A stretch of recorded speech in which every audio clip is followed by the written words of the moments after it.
everybody, I am Julz, LaMantia. I'm a Aveda hair color professional based out of Tempe, Arizona, and hair director here at Julz Salon Spa. I'm really excited to show you a blended block coloring technique that's going to give you a little bit of a contrasting color placement while still being really soft and wearable. So this look today was inspired by one of our most beautiful landscapes here in Arizona, which is the Sedona Red Rocks. So if you take a look at the red rocks, what's really inspiring about them, or what I find inspiring about them, is the layers of the different hues of copper. You start with this really, really deep hue of copper at the base, and then you'll start to see, as you move up the mountain, just that layering of the lighter hues of coral and copper, and I want to recreate that look. So this is my lovely model, Carol. I have sectioned, and I'll show you the head sheet in a slide. This is kind of what we're working with. So you'll notice this is a section 1 on top into this 5-point star. On the sides, we have section 2. So even though these are separated with different clips, this is all one section. She just has this really, really cool haircut with this undercut on the side. So I incorporated that all into section 2 as well. And what's really cool about this placement and what's gonna make it this blended block coloring is we're going to, parallel to each of this parting surrounding section 1, we're gonna put a foil. And that foil is gonna create more of that blended sedimentary rock look that we're going for. So for the formulas, you guessed it, we're working with Coral, 2019 Pantone Color of the Year. I've had a lot of coral color formulations in my back pocket for a couple years because it's one of my favorite things to work with.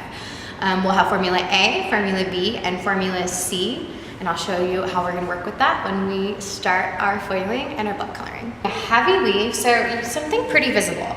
Of course, you could customize this however you want to. So if you're wanting something a little bit softer, you could do smaller slices or multiple foils even with the parting, but I'm wanting something a little bit more bold and blended, so I'm gonna take a heavy weave. So I always call that my fettuccine weave.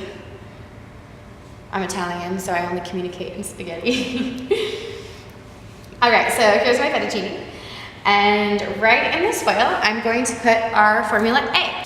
All right, bringing right up and feathering into the foil, and we're gonna bring this Formula A all through the ends of this subsection inside this foil. Okay, nice and saturated. Yes. Gotta make the fold pretty, otherwise it's not a foil. It's part of the fun. All right, there we go. And I'm going to work around the head, around this section 1, and parallel to each parting, I'm going to put a heavy fettuccine weave with Formula A.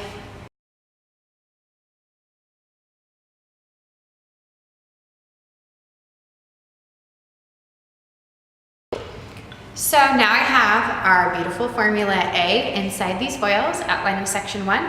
I'm going to flip these foils up, clip them away, and start on my section 2. So that's going to be Formula C from base to ends, and then we'll move on to our section 1, and I'll show you what we're going to do with that one.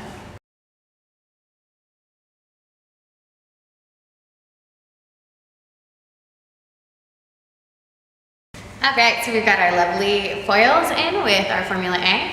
We have Formula C all in section 2, and now we're going to start on section 1. The trick to this is alternating your sections with Formula A at the root and then Formula B through the ends. And you're going to be alternating with just about 1/2 inch of Formula A at the base, and then your next section will be more like 2 or 3 inches. So as you're working through, making sure that you're alternating and you're bringing down that base a little bit either shorter or longer than your previous section so you don't create a line.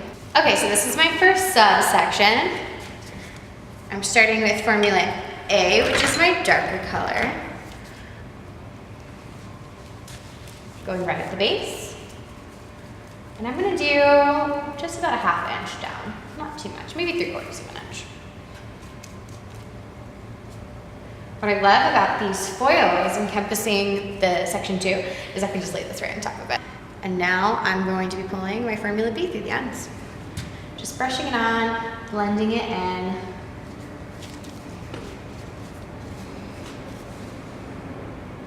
I love using my hands to help saturate it. I always keep a towel close by so I can wipe it, but I think hand and brush combination saturation is the best way to go. All right. Now my next section, I'm going to bring Formula B down a little bit further, or sorry, Formula A down a little bit further into Formula B. All right, see you soon.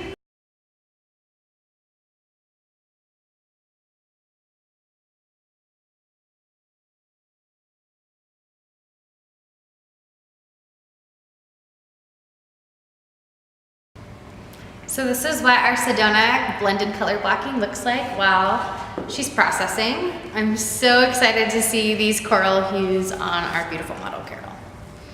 Coral for Carol! Who else is excited? All right, so here is our finished look. I'm really feeling that ribbon of hair color. It looks just like our Sedona rocks. It definitely reminds me of that inspiration that we started with. And so I hope that you took something away from this tutorial. And you can find me at Hair Dreams by Julz on Instagram. Thanks so much to Carol, our beautiful model. I hope you love your hair. I love it.